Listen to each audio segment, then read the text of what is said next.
आप तो भाग्य विधाता है ना माँ, सबका भाग्य निर्धारित करती है। आपकी इच्छा और अनुमति के बिना ये संपूर्ण सृष्टि पलक तक नहीं झपका सकती।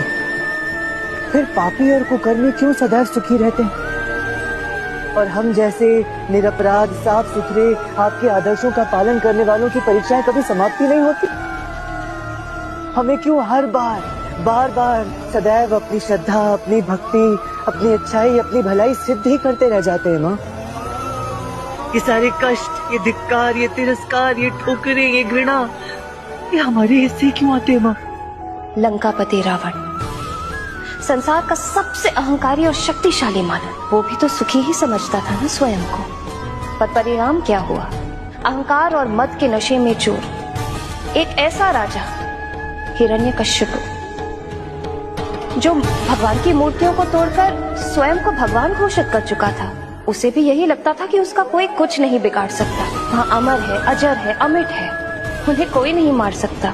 पर क्या उसे पता था कि उसी के घर के एक कोने में एक सूखी घास का ढेर है, जिसमें एक छोटी सी चिंगारी सुलग रही है।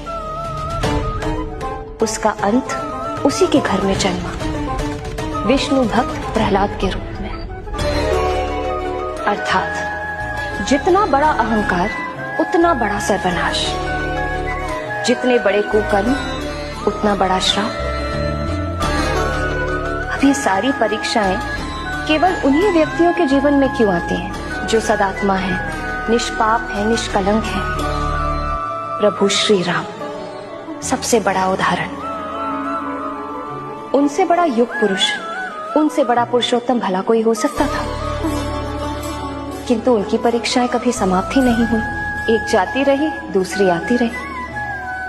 वे तो स्वयं भगवान थे, उन्हें क्या आवश्यकता थी इतने कष्ट भोगने की, इतनी परीक्षाएं देने की?